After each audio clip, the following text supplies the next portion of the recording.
Good morning, good afternoon, good evening, wherever you are in the world. Welcome to another Neurodiversity Stories with your host. My name is Darren Clark, and we are back again.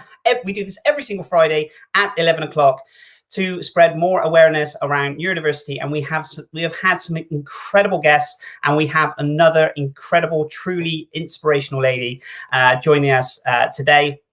And I want to give you guys, I want you guys to give Beatrice a massive warm welcome. I'm going to be introducing her very, very shortly. I just want to say, why are we here and why are we creating this neurodiversity stories? So I found out I was dyslexic and had ADHD at the age of 36, 37, around that time. And I've been on a mission ever since to spread more awareness around dyslexia, but more importantly around neurodiversity. And one of the things that I wanted to create was this channel to speak to all the other people that are experiencing neurodiversity. And that's what we created. So we created Neurodiversity Stories. So we are looking for more and more guests to join this. And like I said, we put this out every single Friday at 11 o'clock. I'd also want to say a massive thank you as well to our sponsors, which are Scanning Pens. And check this out.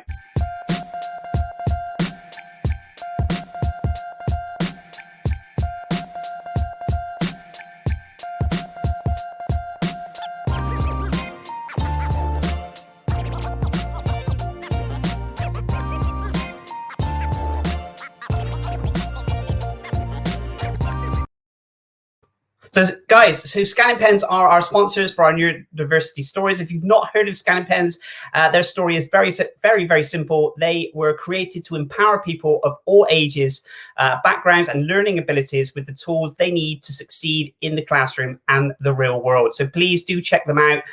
They are sponsors, and we thank them massively to help us out with this channel. So without further ado, guys, I'd also like if you could just tell us where you're tuning in from. That would be great, and just literally just say hi. Again, it's amazing. We broadcast this out. We reach as far as Australia and America, and Kenya, so and obviously the UK as well. So it'd be amazing if you just let us know where you're tuning in from. That would be great. So guys, without further ado, I'm going to introduce my next guest. And it's Beatrice Freeman, and the title that she wants to talk about is Difference and Highly Valuable, the Autism Spectrum. Now, Beatrice will share her own experiences and own conclusions and advice on how to work with us and how the autism spectrum hasn't got a clear, defined picture. So, guys, I want to get you to give a massive warm welcome, maybe show it a little emoji love, and welcome, Beatrice.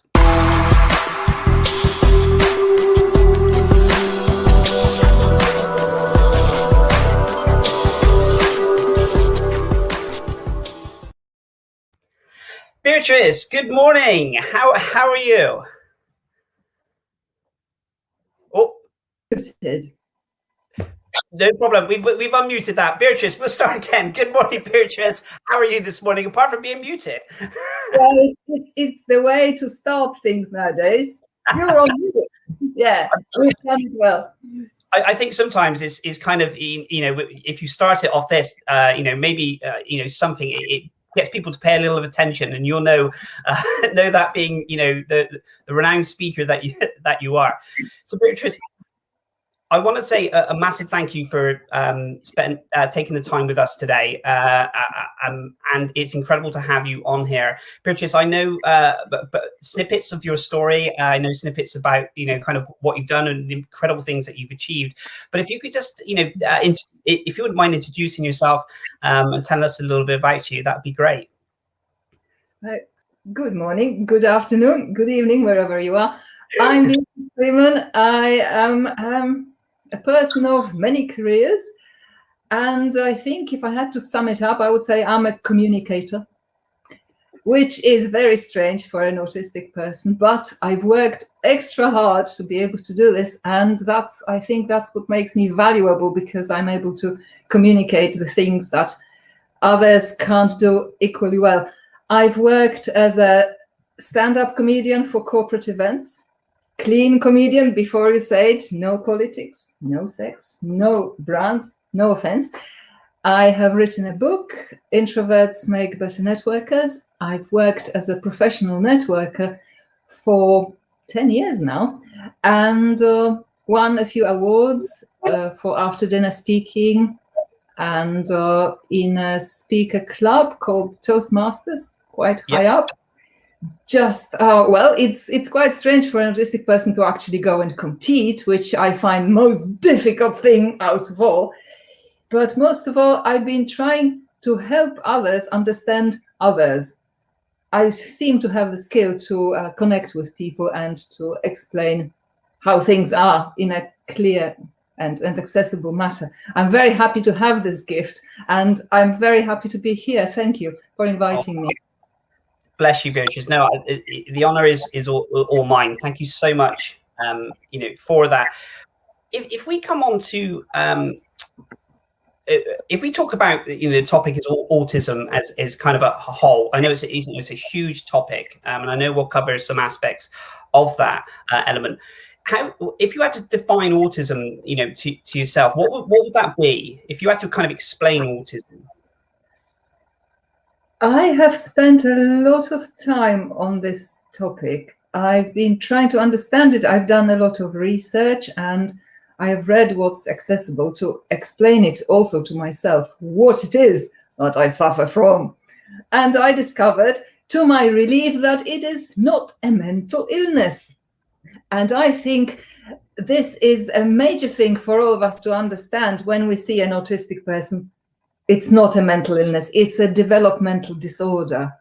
It's the way that we grew up. And to explain it better, I was passing a tree the other day in my local park, taking exercise. Exercise, people, we need more exercise. And I saw this tree that was growing slightly askew, and I thought, but that's exactly how we are, autistic people. We are totally normal, but not quite as other people. So there was the tree was growing in a heavy wind place, and it has grown. It had the trunk. It had beautiful spring flowers. It is going to have lovely little apples. It was a crab apple tree. I know it. I'm a gardener, and it is just the difference that it is just doesn't look like other trees, and maybe if you want to approach it from the side that it is not as much as other trees, then you think, what is it?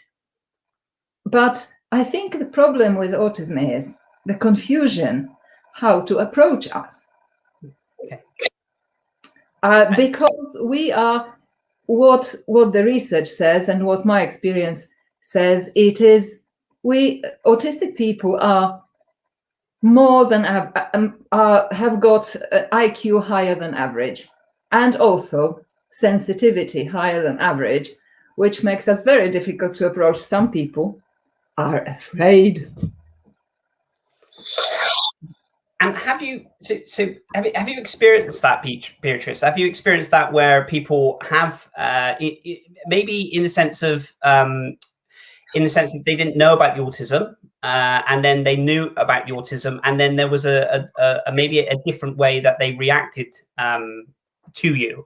But have you ever kind of experienced that? Not reacted in a bad way, but kind of, you talk upon how people not too sure, what to say or how to act in this, and it's not a terrible thing in any way, shape, or form. But have you experienced that where people have known that, or have you always been kind of open to everyone that you've met with that?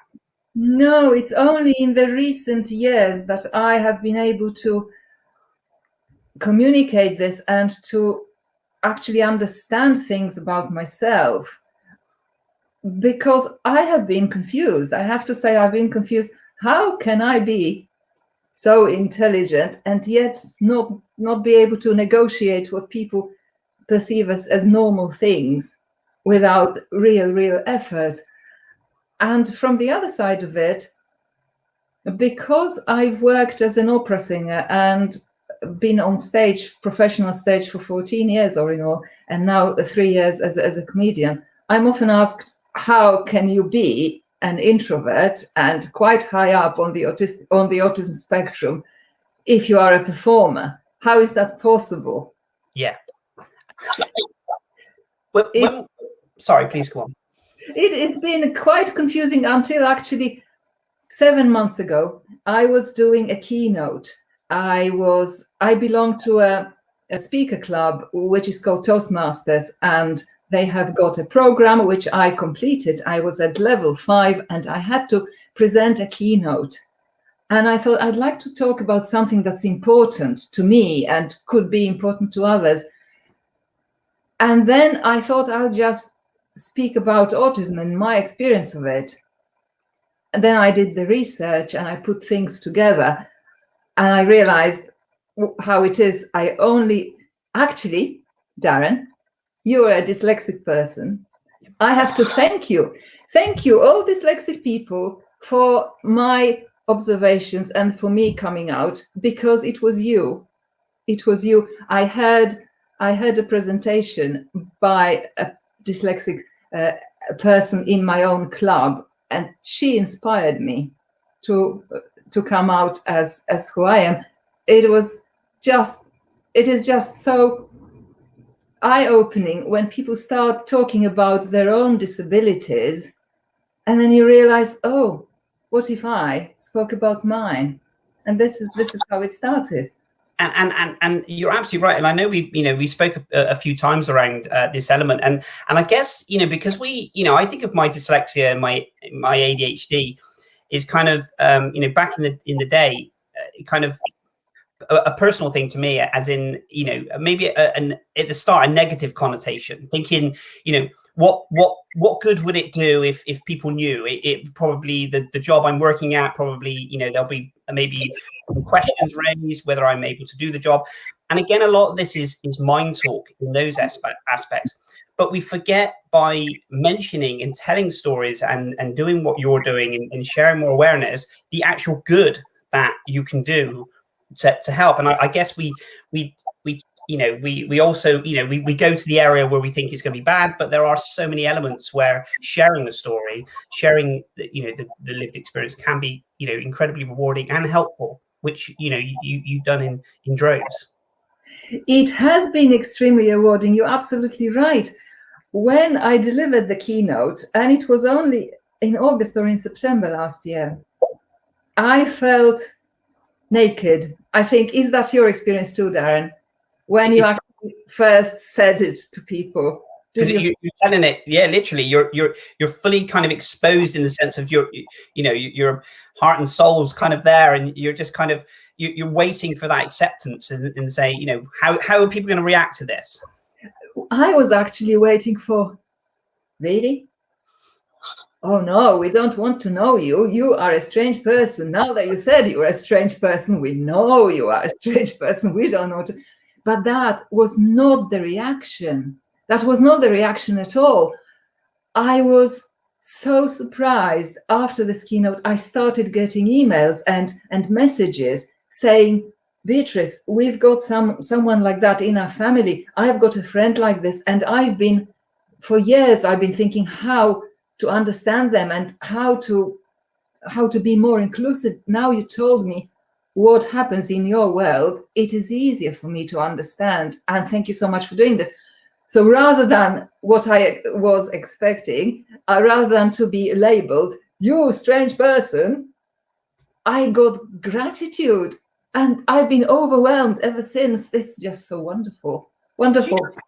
Do you think it is that element, I guess, of secretly thinking that maybe we don't fit into a certain part in society, and we kind of long for that acceptance in those elements, and a lot of mind talk and the fear element of it, and then suddenly when you're able to kind of have that confidence to start talking about it, and you receive that welcoming kind of feedback, it's hard to take in. It's hard to take in from the start, because you talked yourself out of it for so long, and I guess I remember you telling me like you mentioned then about the emails and people contacting you afterwards.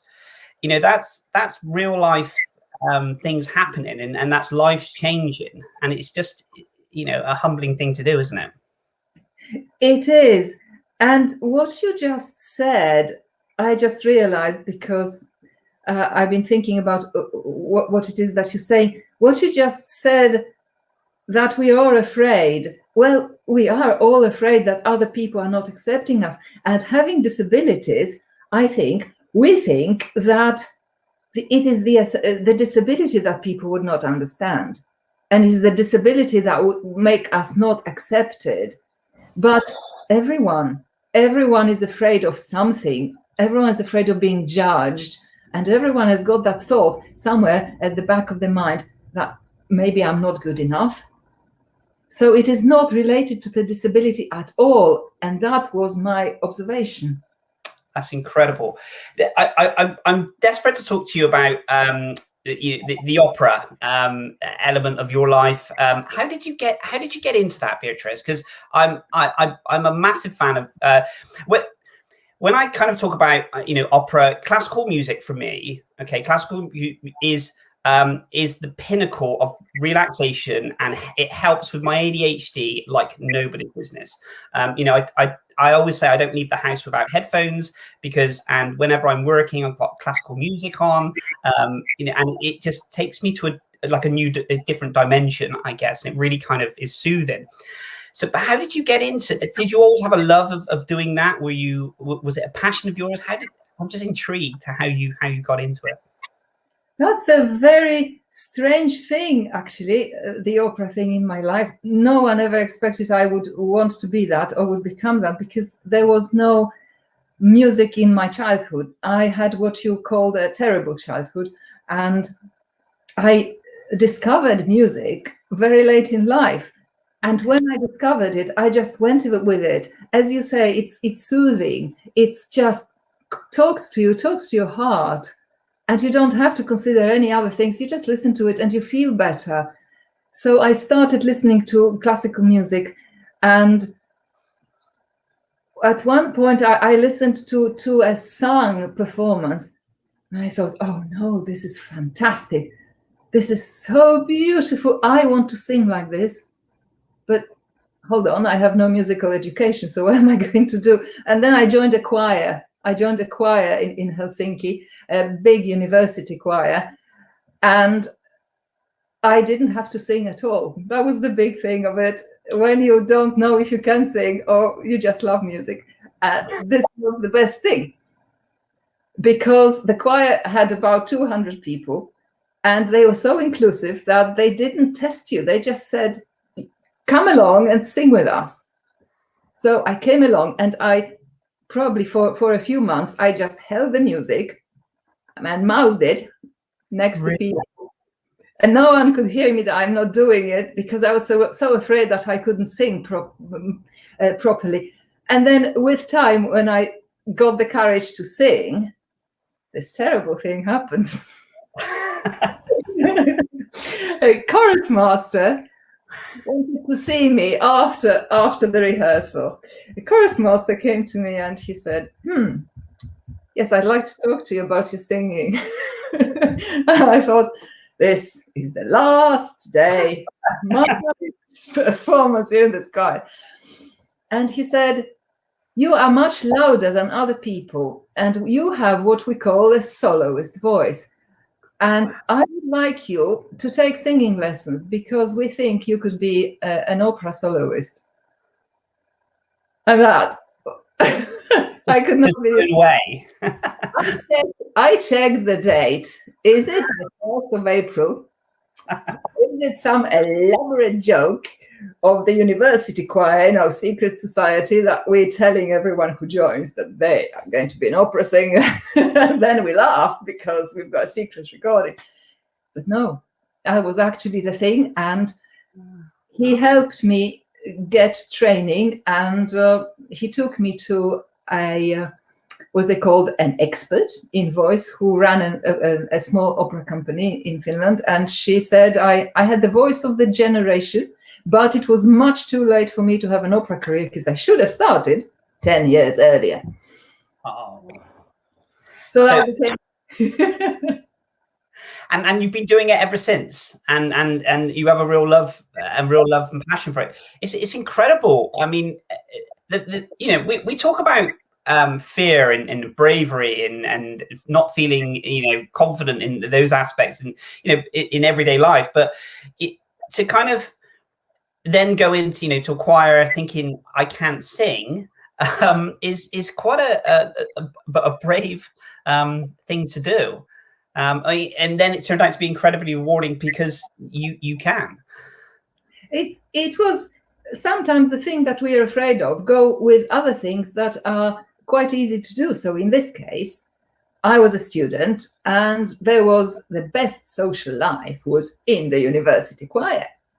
So there where I went, it required singing, and strangely, things have been happening in a very strange way in my life.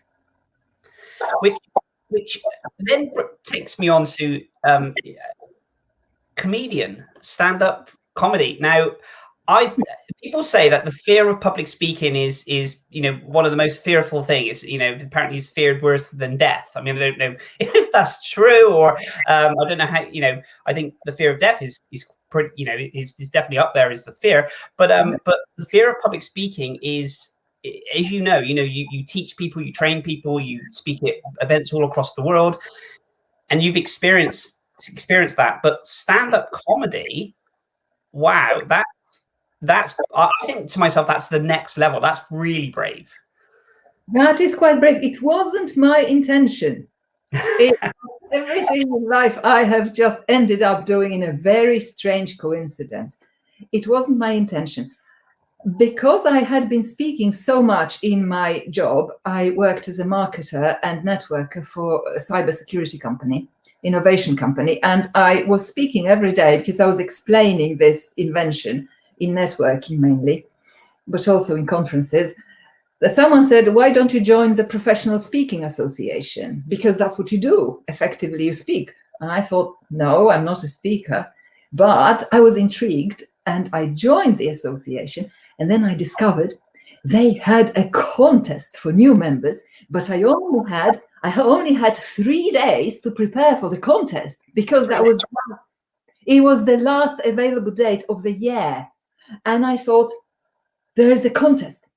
And throughout my opera career, my opera non-career, because I was too old to start with, and I sang on the smaller, what we call it, on a smaller circuit because of that. Throughout my opera life, I was wanting to have been in a competition, because a competition opens doors, and big opera houses take people from competitions because that's where you prove you are able to perform under big pressure. So when I heard competition, I thought, oh, competition! I have wanted to do all my life. It is available. Oh no, it's only 3 days. 3 days. How can anyone prepare a after dinner speech in 3 days? And I decided to speak about my life in opera and all the unexpected things that happened in opera, and put them together with the cybersecurity. They don't go together. That's going to be interesting. And then I just rolled it out. And to make it sure that I sang a little bit, and people stood back, and then they said, and Beatrice is the winner. What is it? What is it? Wow. That's how I started. I had the award, and I really hadn't been a comedian by then. I did not expect people to laugh throughout my story. I thought it was a very serious story of a person who can't cope with opera because it's invisible. The voice is invisible. Can't cope with cyber. That's invisible. And is blonde on top of it. I thought it was interesting, but they thought it was funny. So this is how I became a comedian. Your stories just blow me away. It's almost, I went to the choir because I couldn't sing, and then I became this, and then I did this within 3 days. I think it's, so what drives you then, Beatrice? Do you know, I mean, it's a very open question, but what drives you? I know what you mean, and I hope you now understand how I'm afraid to talk about myself, because all the things that happen to me are very strange, and then people think, this is a very strange person, we better avoid her. Oh, what's for dinner? So, but what drives me? I think it's actually the autistic nature that drives me. It is the need to give. I've spent a lot of time trying to define what it is that drives me, and it's not inner madness. All those people who dated me, it's not my inner madness, not madness. It is the thing that is common to all of us on the autism spectrum. We want to give, and we don't know how to give. And the need to give to other people, it's so enormous that it grows over time and it takes different forms. So in my case, it took the form of stand-up comedy and wanting to give some joy to people, some laughter, or being an opera singer. And I used to sing the roles that you mentioned about death. Yes, you said the death was the thing that we are afraid of most. Well, I used to sing the death roles. I am a death professional. And every time I would perform a death role, I would provide that experience, give that experience of feeling the death, really feeling that. And I have reduced so many people to tears. I'm really proud of that with my death on stage. Now I'm making it as if it is funny, but no, I think the need to give something very important is what drives me. And I've got so many gifts. I apologize to anyone who thinks I'm really big-headed. I am not really big-headed. I just have so many gifts. I don't know why I've been given them, but I think that because I am able to give them back to people. And being on the autism spectrum, I think what we deal with is that we want to give because we are more intelligent than average and we are more sensitive than average and we know what you need and we want to give it to you, but we don't really know how because of the things that we have to cope with. And I discovered how to give, and I'm just so happy. Beatrice, and honestly, I would never pitch you as someone that says you're big-headed in any way, shape, or form. I truly think you inspire me, and you inspire so many people in the sense of, the fact that, I want to experience this. I want to do this. Can I do it? Yes, let's do it. And it's kind of, you're a shining example of that element. And, I thank you for sharing your gifts to the world. Beatrice, I want to kind of mention around the diagnosis element of autism. Were you formally diagnosed with autism, or and kind of what age were you looking at? The reason the reason I say this is because we just had Daniel, he's got diagnosed at 40 as being autistic, to show my son it's okay, who got diagnosed at autistic at the age of 4, which is incredible. Thank you so much for sharing that. What kind of age was it that you kind of knew about it? Very late, Darren. And I like this person who's saying this in her 40s, in his 40s, or in their 40s, because Daniel, yes. Very late, but in my case, it was because artists, so-called artists, well, opera singer is an artist. I'm quite afraid of saying I'm an artist because it sounds very big, doesn't it? But it's just a person who sings very loudly. That's what it is. And artists are not really considered autistic, are they? So it is not so obvious. If you are in an artistic profession, you're not really ordered to go and get tested. So it came very late. I have to say, though, there are two kinds of in my thinking, there are two kinds of autistic people: the artists and the scientists. And we seem to only see the mad scientists, don't we? We watch the Big Bang comedy series. Bang Theory, yeah. Yes, we've got the physicists there. They're all so autistic and so funny. And we used to, the nerds, to be autistic as we see them, the scientific people, but also artists. Also, artists are autistic, very focused, very in their own world, and quite afraid of doing things out of the comfort zone, quite lost in the neurotypical world. But it is not so obvious because we excel at what we do, and then you are focused on what we do well and not what we do not very well, and that's why it gets diagnosed quite late. Absolutely, absolutely. And kind of what, so it was a later part, it wasn't kind of childhood that you knew about autism. Am I correct on that, Beatrice? Yes. And I have, now that I know about it and I go back to all the things, it is so much easier then to understand and to forgive yourself for doing things not very well. Would you agree with that? Being dyslexic, you forgive yourself. Absolutely. Do you know what, that was the the absolute biggest thing for me when I 36, 37, diagnosed with dyslexia and ADHD.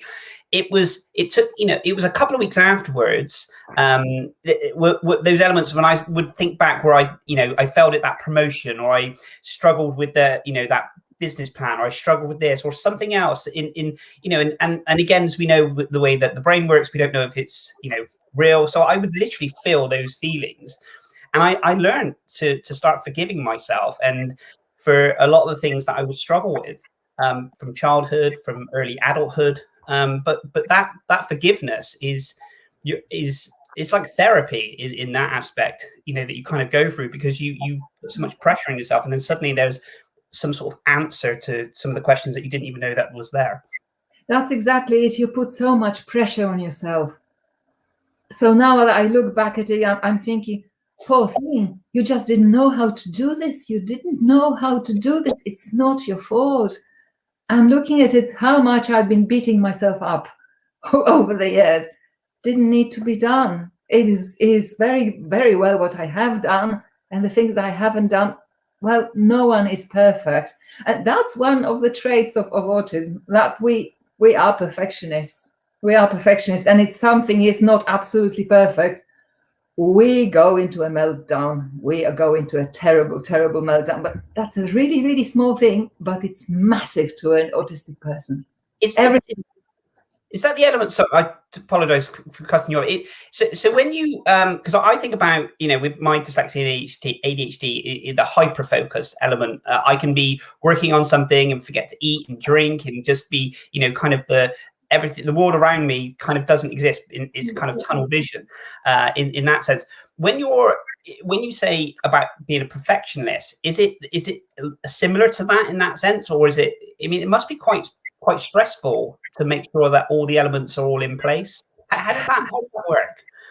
To answer your question, it is very hard to be autistic. It is so exhausting. And in my perception, it is because we spend all our time negotiating the neurotypical world. And the neurotypical world is not like our world. It is, we live in it, but we don't live relaxed. We live focused on fitting in and focused on doing things the way that the neurotypical people would consider acceptable. So in a way, all day is spent on doing things as well as possible, and that's the perfectionist element, in order to fit in and in order to be accepted and in order to be welcome. And of course, the high IQ element and the high sensitivity element make everything brighter and louder and more visible for us. So if there is a little tiny imperfection, we're going to see it really, really big and very loud. We are able to spot these things. But actually, if you think about it, this trait is very useful for an employer, because we are often feared as a ticking bomb, too intelligent, too sensitive, obviously plotting something to destroy us all. They can.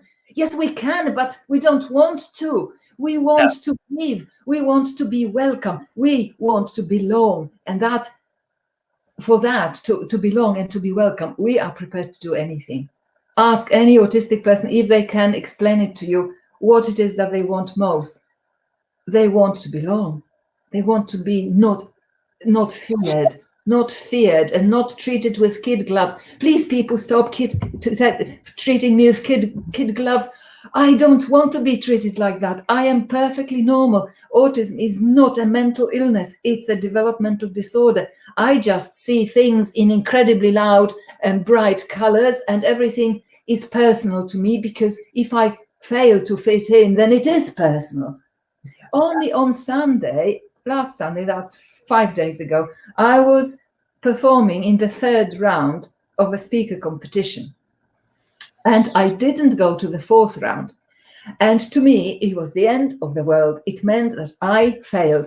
I felt so miserably. I probably made a terrible mistake. And I spent all this time, what was this mistake? And every second of the performance, and analyze it back and forth and this way and that way. What did I do wrong? And oh my God, obviously I'm the worst person in the world. I'm just sitting here crying and I'm rocking. And yes, if you see an autistic person rock, do not be afraid. This is when we are so overwhelmed that this motion and the sound that we make actually helps us to reset. It's like a computer or whatever it is that has been overwhelmed, it needs to reset. And for us to do this is just a way to make sense. It's a rhythm, it's a sound, it calms us down, and we reset and we're fine. So if you see an autistic meltdown, don't go to help. Sit it through. Let us do what we need to do. It just sounds terrifying and looks like, who is that person now? It's not the same person that we know. But we need that. Please allow us to do that. Beatrice, thank you so much for sharing that, because one of the things that I wanted to do with this neurodiversity stories was, we do have an incredible following, incredible audience from across the globe, and people, with their own neurodiversity stories, and people who have, are neurodiverse. But the other element that I want to kind of reach is the people that aren't neurodiverse, or partners that live with someone that are neurodiverse or work colleagues, and for you to explain your journey, your story, and some of the things that you go through is incredibly informative, and personal, obviously, and I know it will really kind of help people to understand that. So I applaud you for sharing that. Thank you. I think there are very many things that we on the autism spectrum can give. And often employers are afraid of us because they don't know what it's going to be to work with us. But actually, there is so much that you can gain from employing an autistic person. For example, we spot patterns very well. We can tell you what's coming because we're so sensitive, like we can spot it coming. And we are very comfortable with repetitive tasks, but of a very intelligent nature. We can do that with great pleasure because it makes sense. And our wish in life is that it finally makes sense. So doing any repetitive task for a very long time, and that's, for example, as an opera singer, to rehearse and rehearse and rehearse. We do that very well. So if you are an employer, if you are thinking to take a risk and employing a person or not, you're going to get a very, very loyal employee because we'll be so happy that finally someone appreciates this. You'll get someone who will help you recognize patterns of all kinds. You'll get someone who will help you notice the things that you normally don't, and someone who will want to do repetitive tasks much better with great commitment and beautiful focus. We're very focused. So it's worth it. Bless you. Absolutely. Beatrice, I want to kind of lastly come on to, I can't believe where the time's gone. I can talk to you for hours and days. I know, saying that, I said I'd give you a quick call the other week, and I think we were on the phone for about an hour and 45 minutes. So it's just it. But I do like to talk as well. Beatrice, I want to come on to you've written a book, haven't you? What was the book called, and what was it about, if you don't mind sharing? The book is called Introverts Make Better Networkers, and it's based on my experience. It's not just a provocative title, it's actually to tell everyone that we introverts, we are very focused and we follow up better. We listen in networking better, and that's the base of good networking, to listen to others, to follow up in the right way. To me, introverts in networking are actually the best people to meet because they're really committed and they know that they don't belong on the scene or think they don't belong on the scene, so they're trying extra hard. Introverts in networking, but the second part of the book says how anyone can succeed. So I will also address other personality types in the book, what it is that makes networking better. In my opinion, networking is better when we put the business part in it. It's business networking. It needs to be very clear, your objectives before you go to networking, then how you communicate what you've got to offer, and also what you want to get. You often forget that you need to ask in networking in order for it to work properly. And that's what my book is about. It's a short manual, very clear, in a very autistic way, very clear. No, I absolutely love that. Beatrice, we're coming to the end of our discussion, and like I said, I could talk to you all day, but I cannot thank you enough for taking some time out of your day for this. If people are looking to connect with you, I'll put any kind of links and so on this, but if people are looking to connect with you, how would they do that? Well, I'd like you to connect with me on LinkedIn. That's a connecting place, isn't it? So do connect with me there. I do have a website where you can hear me sing. People sometimes say, yes, Beatrice, but prove it. Well, you can hear me on my website. So this would be it. And I wanted to thank you so much. I met Darren through networking. Someone recommended to get in touch with him, and it has all worked beautifully. I'm so grateful to be here. Bless you. And I also will share on this link as well the YouTube clip as well of you singing, and it's just incredible. And I would definitely say, don't ever think that you're when you say I'm big-headed or anything else like this, I shouldn't share. I'm sure in a couple of years' time I'll be speaking to you and you'll say, well, I've taken this up and now I'm doing this and now I'm doing this. And I think it's truly incredible, and it's a real gift to the world that you're giving. I am grateful for this opportunity to give something to people, to give the understanding of those on the autism spectrum. In a few years, you say, I'm thinking I would like to be the agony aunt for all things autistic, nationwide, internationally, because I understand it and because I really want to give back. Thank you. Absolutely. Beatrice, thank you so much indeed again for your time. Some incredible, lovely comments that have come in. And I will have an incredible rest of the day and a wonderful weekend. And I will see you very, very soon. Take care, Beatrice. Thank you so much. Take care. Thanks very much. Bye.